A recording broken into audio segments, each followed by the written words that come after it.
Students English Grammar and Composition Standard 9th ની બુકમાંથી today we are going to learn chapter 4th WH questions. તો વિદ્યાર્થી મિત્રો વિડીયોને અંત સુધી જોજો જેથી કરીને WH ક્વેશ્ચન્સ ચેપ્ટર 4થનો તમને કમ્પ્લીટલી ખ્યાલ આવી શકે. અને વિદ્યાર્થી મિત્રો જો તમે ચેનલને સબસ્ક્રાઈબ ના કર્યું હોય તો પ્લીઝ ચેનલને સબસ્ક્રાઈબ કરજો. સ્ટાર્ટ કરીએ ચેપ્ટર 4th. અંગ્રેજી ભાષામાં પ્રશ્નોના બે પ્રકાર પાડી શકાય છે. સહાયકારક ક્રિયાપદોથી શરૂ થતા પ્રશ્નો, વર્બલ ક્વેશ્ચન્સ. WH થી શરૂ થતા પ્રશ્નો. હવે સહાયકારક ક્રિયાપદ જે આપણે વર્બલ ક્વેશ્ચન છે, જે કે ચાલુ વર્તમાનકાળ જેમ કે હોય, વર્તમાનકાળ હોય ઇઝ-એમ-આર, ભૂતકાળમાં વોઝ વર્થી આપણે પ્રશ્નો પહેલાં જોઈ ચૂક્યા છે વિડીયોઝમાં. જો તમે ના જોયા હોય તો મારી ચેનલ ઉપર અવેલેબલ છે, વિડીયોઝ તમે જોઈ શકો છો. WH થી શરૂ થતા પ્રશ્નો what, when, which, who, where, why, whom અને હુઝ. હવે ઓક્ઝિલરી સહાયક ક્રિયાપદો એમ, ઇઝ, આર. સહાયક ક્રિયાપદો જેમ કે આપણે ચર્ચા કરી કે વર્તમાનકાળમાં એમ, ઇઝ, આર, ભૂતકાળમાં વોઝ, વર, હેવ, હેઝ, પછી હેડ ભૂતકાળમાં, ડુ, ડઝ વર્તમાન, ડીડ ભૂતકાળ, શેલ ભવિષ્ય, શુડ ભૂતકાળ, will, would, can, could, may, might. એવી રીતે આ ઓક્ઝિલરીઝથી શરૂ થતા પ્રશ્નો હોય છે. હવે આપણે યાદ રાખવું જોઈએ, કોઈ પણ વાક્યને પ્રશ્નાર્થ વાક્યમાં ફેરવવા માટે કાળ પ્રમાણે સહાયકારક ક્રિયાપદને વાક્યની શરૂઆતમાં મૂકવું પડે છે. એ આપણે શીખી ગયા છીએ. કોઈ પણ વાક્યને નકારમાં ફેરવવા માટે આ સહાયકારક ક્રિયાપદ પછી નોટ મુકાય છે. નકારવાચકના ટૂંકા રૂપો ઇઝન્ટ, હેવન્ટ, ડિન્ટ વગેરેથી આપણે પરિચિત છીએ. આ પ્રકારના પ્રશ્ન વાક્યોનો ઉત્તર યસ, નો, હા, નામાં આપી શકાય છે. Examples: are you selected for this job? પ્રશ્ન છે તો યસ આઈ એમ.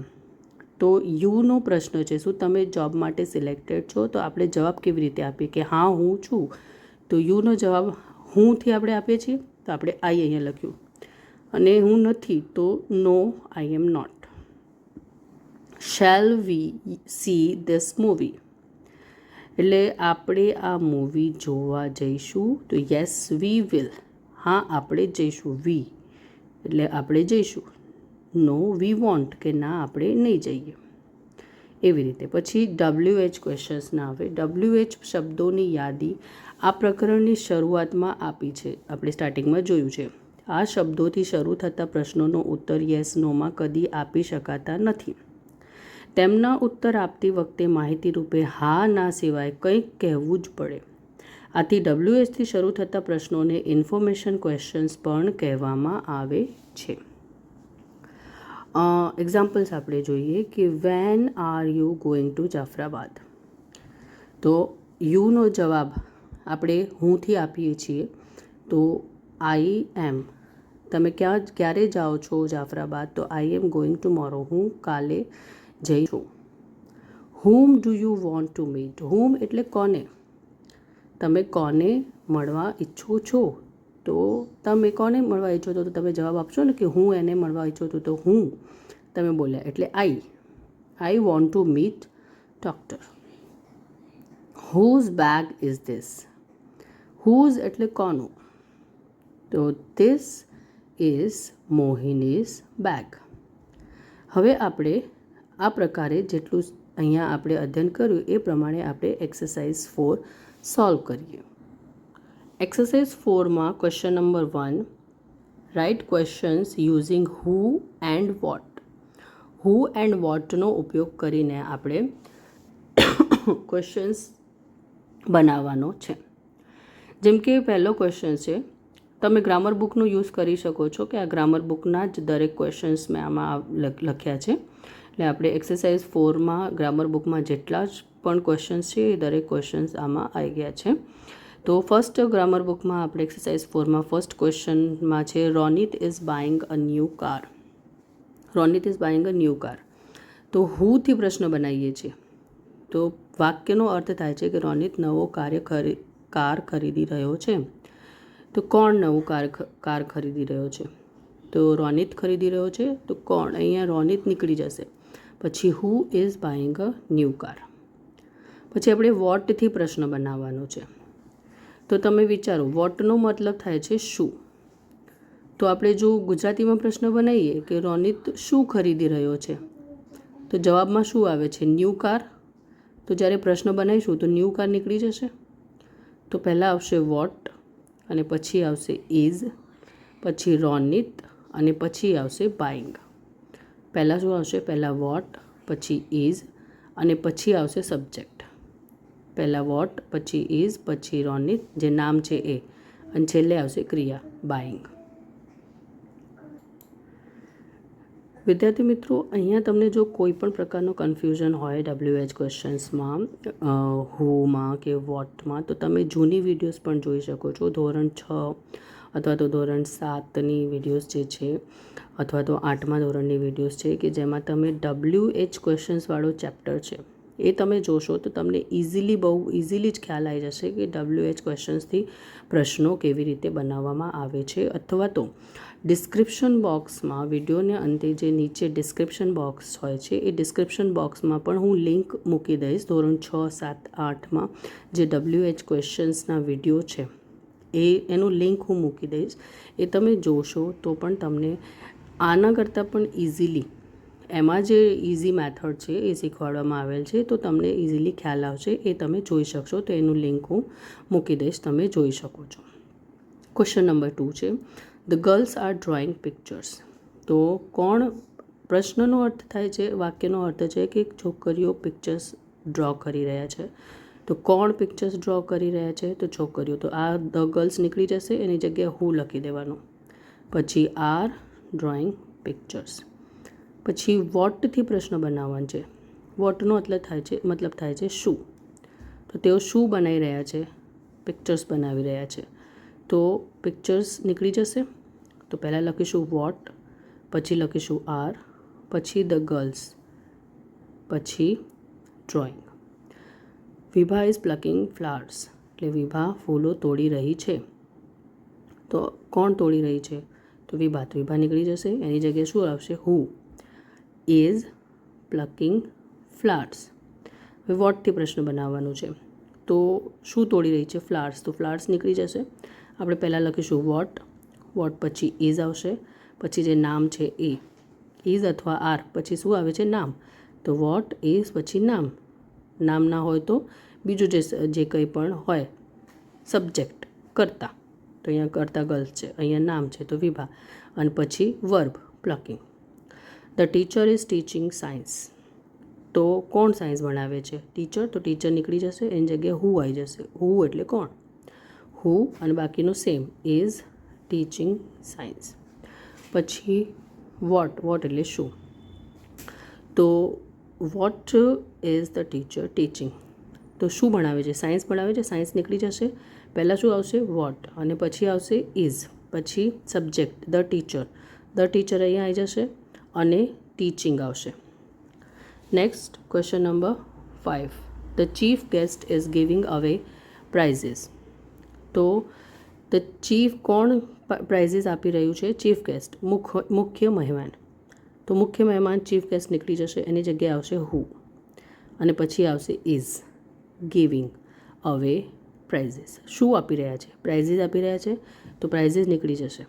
પહેલાં આવશે હવે વોટ. વોટથી પ્રશ્ન બનાવવા માટે પહેલાં આવશે વોટ, પછી આવશે ઇઝ, પછી આવશે કર્તા, સબ્જેક્ટ ધ ચીફ ગેસ્ટ, એ અહીંયા આવી જશે. પછી ગિવિંગ અવે. વોટનો જવાબ પ્રાઇઝીસ છે, એટલે પ્રાઇઝીસ પ્રશ્નમાં નહીં આવે. Hamid is selling balloons. તો કોણ બલૂન સેલ કરે છે, વેચે છે? હામિદ. તો હામિદ નીકળી જશે, એની જગ્યાએ આવશે હુ ઇઝ સેલિંગ બલૂન્સ. પછી શું વેચી રહ્યો છે? તો બલૂન્સ. તો વોટથી પ્રશ્ન બનાવીશું ત્યારે બલૂન્સ નીકળી જશે. તો વોટ, પછી ઇઝ, પછી આવશે સબ્જેક્ટ હામિદ, હામિદ આવી જશે, અને પછી selling. Mrs Jadeja is learning English. Mrs Jadeja English શીખી રહ્યા છે. તો કોણ શીખી રહ્યા છે? તો હુ આવશે મિસિસ જાડેજાની જગ્યાએ, હુ, પછી ઇઝ લર્નિંગ ઇંગ્લિશ. અને શું શીખી રહ્યા છે? તો ઇંગ્લિશ. તો આપણે વોટ લખી દઈશું, ઇંગ્લિશની જગ્યાએ વોટ, સોરી, ઇંગ્લિશની જગ્યાએ વોટ નહીં લખવાનું, ઇંગ્લિશ કાઢી દેવાનું છે, અને પ્રશ્નની શરૂઆતમાં લખવાનું છે વોટ, અને પછી લખવાનું છે વોટ પછી ઇઝ, સહાયક ક્રિયાપદ ઇઝ, અને પછી સબ્જેક્ટ લખવાનું છે મિસિસ જાડેજા, અને પછી વર્બ લખવાનો છે. 8th નંબરનો ક્વેશ્ચન છે the students are watering the plants. જો તમે WH ક્વેશ્ચનની વાક્ય રચના જો ક્લાસરૂમમાં ભણ્યા હોય તો તમે ક્લાસરૂમમાં જોયું હશે કે WH ક્વેશ્ચનની વાક્ય રચના આવી રીતે હોય છે કે WH ક્વેશ્ચન્સ લખતા હોય છે અને પછી લખે છે કે ઇઝ, પછી એમ અથવા તો આર, મોટા ભાગે ઇઝ આર હોય છે, ઇઝ આર હોય છે, ઇઝ આર, અને પ્લસ સબ્જેક્ટ લખે છે, સબ્જેક્ટ એટલે કરતા, અને પ્લસ વર્બ. આવી રીતે આની વાક્ય રચના હોય છે. WH ક્વેશ્ચનની વાક્ય રચના હોય છે જે તમે ક્લાસરૂમમાં ભણી ચૂક્યા છો. Question number 8 the students are watering the plants, એટલે કે વિદ્યાર્થીઓ પ્લાન્ટ્સને પાણી આપી રહ્યા છે. તો કોણ આપી રહ્યું છે? તો વિદ્યાર્થીઓ. તો કોણથી પ્રશ્ન બનાવીશું ત્યારે વિદ્યાર્થીઓ નીકળી જશે, હુ આવશે વિદ્યાર્થીઓની જગ્યાએ, who are watering the plants. હવે કોને પાણી આપી રહ્યા છે? તો પ્લાન્ટ્સને પાણી આપી રહ્યા છે, તો એ પ્લાન્ટ્સ નીકળી જશે.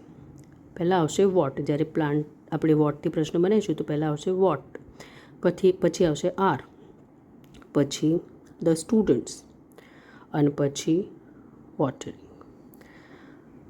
પછી દે આર મેકિંગ ટી, તેઓ ચા બનાવી રહ્યા છે. તો કોણ? તો દેનો અર્થ થાય તેઓ, તો હુ, પછી આવશે આર મેકિંગ ટી.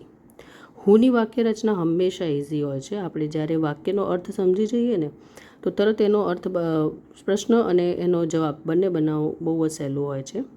પછી આપણે વોટથી બનાવીએ. હવે શું બનાવી રહ્યા છે? ટી, તો ટી કાઢી દેવાનું છે, વોટ લખીએ, પછી આર, અને પછી સબ્જેક્ટ દે છે, અને પછી making. Question number 10 Umang is playing tabla. Umang is playing tabla, તો કોણ વગાડી રહ્યું છે? ઉમંગ. તો ઉમંગ નીકળી જશે, એની જગ્યાએ આવશે હુ, અને બાકીનું બધું એઝ ઇટ ઇઝ સેમ લખી દેવાનું છે. પછી આપણે શું વગાડી રહ્યો છે? તબલા, તો તબલા નીકળી જશે. વોટથી પ્રશ્ન બનાવવાનો છે એટલે પહેલાં લખીશું વોટ, પછી સહાયક ક્રિયાપદ ઇઝ, અને પછી સબ્જેક્ટ ઉમંગને લખી દેવાનું છે, અને પછી પ્લેઇંગ. હવે question number 2 write questions using where or when. Where અથવા વેનનો ઉપયોગ કરીને આપણે ક્વેશ્ચન્સ બનાવવાનો છે. જેમ કે આપણે ગ્રામરની બુકમાં તમે જોઈ શકો છો, ક્વેશ્ચન નંબર 2માં આપેલું છે. આપણે વેર અથવા વેનનો ઉપયોગ કરીને પ્રશ્ન બનાવવાનો છે. પહેલો છે Sapna will go to school in the morning, એટલે કે સપના મોર્નિંગમાં સ્કૂલે જશે. સૌથી પહેલાં વેરથી આપણે, વેરનો અર્થ થાય છે ક્યારે, અને ક્યાં, અને વેનનો અર્થ થાય ક્યારે. વેર એટલે ક્યાં, વેન એટલે ક્યારે. વેર ક્યાં, વેન ક્યારે. વેર એટલે ક્યાં, વેન એટલે ક્યારે. વેર એટલે ક્યાં, વેર એટલે વેન એટલે ક્યારે. વેર એટલે, તો આપણે જ્યારે શબ્દોનો અર્થ આપણને આવડતું હશે તો આપણા માટે એનો પ્રશ્ન બનાવવો સહેલું રહેશે. તો ફર્સ્ટ ક્વેશ્ચન છે Sapna will go to school in the morning, એટલે કે સપના સવારમાં સ્કૂલે જશે. તો ક્યાં જશે? સ્કૂલ જશે. વેરથી પ્રશ્ન બનાવીશું ત્યારે સ્કૂલ નીકળી જશે. તો આપણે પહેલાં લખીશું વેર વિલ, પછી લખીશું સપના, સબ્જેક્ટ આવી ગયું. એવી રીતે જ વાક્ય રચના છે જેવી રીતે આપણે પહેલાં શીખી ચૂક્યા છે કે પહેલાં WH લખવાનું છે, પછી સહાયકારક ક્રિયાપદ, પછી સબ્જેક્ટ, અને પછી વર્બ અને બાકીનો વાક્ય. તો વેર વિલ સપના ગો, પછી ઇન ધ મોર્નિંગ. વેનથી વાક્ય બનાવ્યું છે ક્યારે જશે, તો મોર્નિંગમાં જશે. તો આપણે પહેલાં લખીશું વેન, પછી વિલ, પછી સપના ગો ટુ સ્કૂલ, એટલે કે સ્કૂલમાં ક્યારે જશે. ઓકે. પછી question number 2 father goes to the office at 9 AM. હવે ક્યાં જાય છે? ઓફિસ જાય છે. તો ઓફિસ તો નહીં આવશે, જ્યારે વેરથી પ્રશ્નો બનાવીશું ત્યારે ઓફિસ આવશે નહીં. તો પહેલાં આપણે લખીશું વેર, પછી આપણે અહીંયા લખીશું ડઝ. ડઝ કેમ લખ્યું છે? કારણ કે આ સાદો વર્તમાનકાળ છે. કેવી રીતે ખબર પડી? તો અહીંયા ગોઝ લખ્યું છે. ક્રિયાપદની પાછળ SES લખ્યું છે, એનાથી ખબર પડે છે કે આ વાક્ય સાદા વર્તમાનકાળનો છે. તો સાદા વર્તમાનકાળનો વાક્ય હોય એને જ્યારે આપણે પ્રશ્નાર્થમાં ફેરવીએ તો આ ગોઝ એમને એમ આપણે લખી શકતા. એને WH ક્વેશ્ચનમાં ફેરવવા માટે આપણે સહાયક ક્રિયાપદ લખવા માટે અહીંયા ડઝ લખવું પડે છે. ઓકે, અહીંયા આપણે ઇઝ સહાયક ક્રિયાપદ નથી લખી શકતા. ઓકે, સાદા વર્તમાનકાળનો ડુ અથવા ડઝ આવે છે. ડઝ કેમ આવ્યો? કે સાદો વર્તમાનકાળ છે અને એક વચન છે, ફાધર એક વચન છે ને, એટલે ડઝ આવ્યો. જો સાદો વર્તમાનકાળ બહુવચન હોત તો આપણે ડુ લખ્યું હોત. ઓકે, તો હવે વેર, ડઝ, પછી ફાધર, પછી આવશે ગો. ગોઝનું ES નીકળી ગયું. કેમ નીકળી ગયું? કારણ કે આપણે આગળ ડઝ લખ્યું છે. Where does father go at 9 AM. પછી આપણે વેનથી પ્રશ્ન બનાવવાનો છે, એટલે કે ક્યારે જાય? તો 9 AM, 9 વાગે. તો આપણે જ્યારે પ્રશ્ન બનાવીશું તો 9 AM નીકળી જશે. તો સેમ એવી રીતે વેન, અને એ જ લોજિકથી આપણે વેન પછી ડઝ મૂક્યું છે, પછી ફાધર, પછી go to the office, 9 AM નીકળી જશે. Mother went to the market in the evening. અહીંયા વેન્ટ લખ્યું છે, એના ઉપરથી ખબર પડે છે કે આ વાક્ય ભૂતકાળનો છે અને મધર એક વચન છે, એટલે એક વચન ભૂતકાળ છે. હવે ભૂતકાળ હોય છે એના લીધે આપણે અહીંયા ડીડ લખ્યું છે. વર્તમાન કાળ હોત તો ડુ અથવા ડઝ આવત વચન મુજબ, પણ ભૂતકાળમાં ડીડ આવે છે. હવે વેરથી વાક્ય બનાવવા માટે, વેર એટલે ક્યાં જાય છે? તો માર્કેટ. તો માર્કેટ તો પ્રશ્નમાં આવશે નહીં. તો વેર પછી ડીડ લખ્યું, પછી મધર, પછી વેન્ટનો મૂળ રૂપ હવે લખવાનો. જેવી રીતે અહીંયા ડઝ લખ્યા પછી ગોમાંથી ES નીકળી જાય, ગો એનો મૂળ રૂપમાં આવી જશે. એવી જ રીતે અહીંયા ડીડ લખ્યા પછી વેન્ટ એના મૂળ રૂપમાં આવશે. તો વેન્ટનું મૂળ રૂપ ગો છે. Where did mother go in the evening. એવી રીતે વેનથી પ્રશ્ન બનાવીશું. તો વેનનો અર્થ થાય ક્યારે જાય છે? તો ઇન ધ ઇવનિંગમાં જાય છે. તો ઇન ધ ઇવનિંગ હવે પ્રશ્નમાં નહીં આવે. તો એવી રીતે પ્રશ્ન બનાવીશું. When did mother go to the market, એટલે કે માર્કેટ ક્યારે જાય છે. Question number 4. We visited Patan last week. એટલે ગયા અઠવાડિયે અમે પાટણની મુલાકાત લીધી. તો ક્યારે લીધી? તો ગયા અઠવાડિયે લીધી. અને ક્યાં ગયા હતા? તો પાટણ. વાક્યનો કાળ છે ભૂતકાળ અને બહુવચન છે. ભૂતકાળ છે એટલે વેર પછી આપણે ડીડ લખ્યું. વેરનો જવાબ પાટણ છે. ક્યાં ગયા હતા? તો પાટણ. તો પ્રશ્નમાં પાટણ નહીં આવે. ઓકે, તો પહેલાં લખ્યું વેર, પછી ભૂતકાળ હોવાના લીધે ડીડ લખ્યું, પછી વી વિઝિટેડ લખ્યું છે. તો વેર ડીડ વી વિઝિટેડ એવું લીધું તો આવશે નહીં પ્રશ્ન, કે અમે ગયા અઠવાડિયે ક્યાં ગયા હતા. જાતને પ્રશ્ન આપણે કરતા નથી. ઓકે, તો તમને કોઈ પ્રશ્ન કરે છે એવી રીતે પ્રશ્ન બનાવવાનો છે. તો આપણે યુ લખ્યું કે તમે ક્યાં ગયા હતા. તો એનો જવાબ આપ્યો કે અમે પાટણ ગયા હતા. તો તમે એટલે આપણે અહીંયા યુથી પ્રશ્ન બનાવ્યો. વેર ડીડ યુ, પછી વિઝિટેડ જે હતું એનું વિઝિટ થઈ ગયું, કારણ કે આગળ ડીડ લખ્યું છે તો ક્રિયા એના મૂળ રૂપમાં આવી ગઈ. Where did you visit last week. અને પછી વેનથી પણ એ જ લોજિક છે, પણ વેનનો અર્થ થાય ક્યારે, એટલે લાસ્ટ વીકમાં ગયા હતા તો લાસ્ટ વીક પ્રશ્નમાં નહીં મૂકવાનું. When did you visit Patan, એટલે તમે પાટણ ક્યારે ગયા હતા. પછી question number 5. Babita went home in the afternoon. એટલે કે બબીતા બપોરે ઘરે ગઈ હતી. વેન્ટ લખ્યું છે એના ઉપરથી ખબર પડે છે કે વાક્ય ભૂતકાળનો છે. તો પ્રશ્નાર્થ બનાવવા માટે આપણે સહાયક ક્રિયાપદ ભૂતકાળ હોવાના લીધે ડીડ મૂકીએ છીએ. તો વેર એટલે ક્યાં? તો હોમ ઘરે. ઓકે, તો ઘરે જે છે વેર સાથે એ નહીં આવે, હોમ નહીં આવે.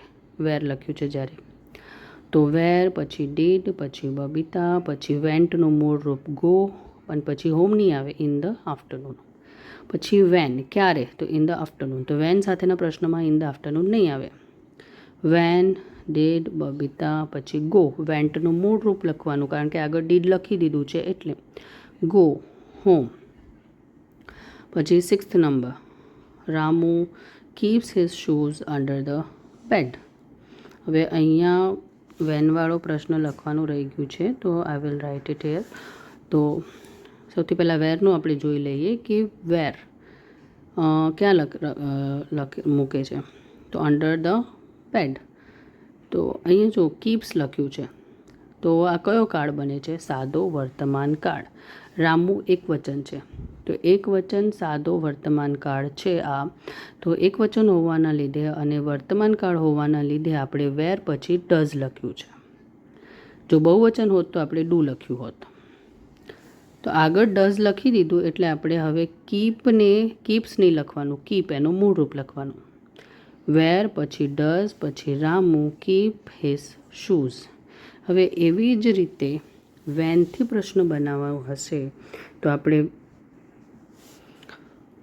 અહીંયા વેનથી પ્રશ્ન તો આપણે બનાવી જ નથી શકતા, કારણ કે ક્યારેનો આમાં જવાબ છે જ નથી. કારણ કે જ્યારે આપણે જોઈએ Ramu keeps his shoes under the bed, એટલે કે રામુ એનો શૂઝ બેડની નીચે મૂકે છે.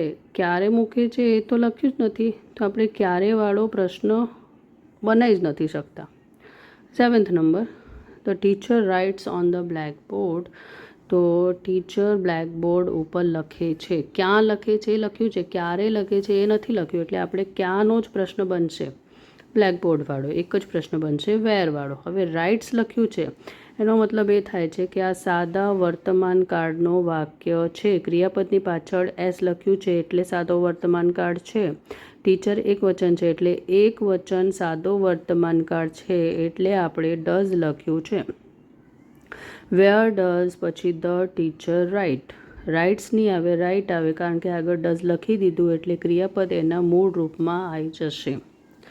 પછી Amit goes to his village every month, એટલે અમિત એના વિલેજમાં દર મહિને જાય છે. તો ક્યાં જાય છે? વિલેજમાં. તો વેર. હવે ગોઝ એ સાદો વર્તમાન કાળ છે અને અમિત એક વચન છે. સાદો વર્તમાન કાળ એક વચન હોવાના લીધે આપણે ડઝ લખ્યું છે. ક્યાં જાય છે? વિલેજ. તો વેરવાળા પ્રશ્નમાં આપણે વિલેજ લખવાનું નથી. વેર પછી ડઝ લખ્યું, પછી અમિત લખ્યું, પછી ગોઝનું મૂળ રૂપ ગો લખવાનું અને પછી એવરી મંથ લખવાનું. હવે એવરી મંથ ક્યારે જાય છે? Every month. તો વેનવાળા પ્રશ્નમાં એવરી મંથ આવશે નહીં. વેન પછી ડઝ પછી Amit go to his village. હવે 9th number, Ramlal opened his shop in the morning. Ramlal A any shop સવારમાં ખોલી. ઓપન્ડ એ ભૂતકાળ દર્શાવે છે. ભૂતકાળ હોવાના લીધે આપણે અહીંયા સહાયક ક્રિયાપદ ડીડનો ઉપયોગ કરીશું. ઓકે, અને અહીંયા ભૂતકાળ છે એટલે ડીડનો ઉપયોગ કર્યું. તો વેર એટલે કે ક્યાં? તો Ramlal opened his shop in the morning. તો રામલાલે એમની શોપ ક્યાં ખોલી? તો એ અહીંયા પ્રશ્ન ખોટો બને છે. અહીંયા આપણે એક જ પ્રશ્ન અહીંયા બને છે વેન. અહીંયા એક જ પ્રશ્ન બનશે વેનનો. અહીંયા વેરથી બનશે નહીં, વેનથી બનશે. સો આપણે વેનથી પ્રશ્ન બનાવીશું. ઇન ધ મોર્નિંગ સવારમાં ખોલે છે તો ડીડ, કારણ કે ભૂતકાળ છે એટલે આપણે ડીડ લખીએ છીએ. When did Ramlal open his shop? In the morning સવારમાં ખોલે છે એટલે ઇન ધ મોર્નિંગ અહીંયા પ્રશ્નમાં આવશે નહીં. Richa reached a big cloth shop. Richa reached a big cloth shop એટલે કે રીચા એક મોટી કાપડની દુકાને પહોંચી. રીચ્ડ એ ભૂતકાળ દર્શાવે છે. ભૂતકાળ દર્શાવવાના લીધે આપણે અહીંયા ડીડ લખ્યું છે. તો પહેલાં વેર ક્યાં પહોંચી? તો મોટી કાપડની દુકાને. તો ક્લોથ શોપ આવશે નહીં. વેર ડીડ પછી રીચા અને પછી રીચ. આગળ ડીડ લખ્યું એટલે રીચ એના મૂળ રૂપમાં આવી જશે. Question number 3. વિદ્યાર્થી મિત્રો, વિડીયો ખાસી લાંબી થઈ જશે એટલે આપણે હવે અહીંયા આ વિડીયોને એન્ડ કરીએ છીએ. નેક્સ્ટ વિડીયોમાં આપણે ક્વેશ્ચન નંબર 3થી કન્ટિન્યુ કરીશું. જો તમે ચેનલને સબસ્ક્રાઈબ ના કર્યું હોય તો પ્લીઝ ચેનલને સબસ્ક્રાઈબ કરજો અને નેક્સ્ટ વિડીયોમાં આપણે મળીએ. Till then by.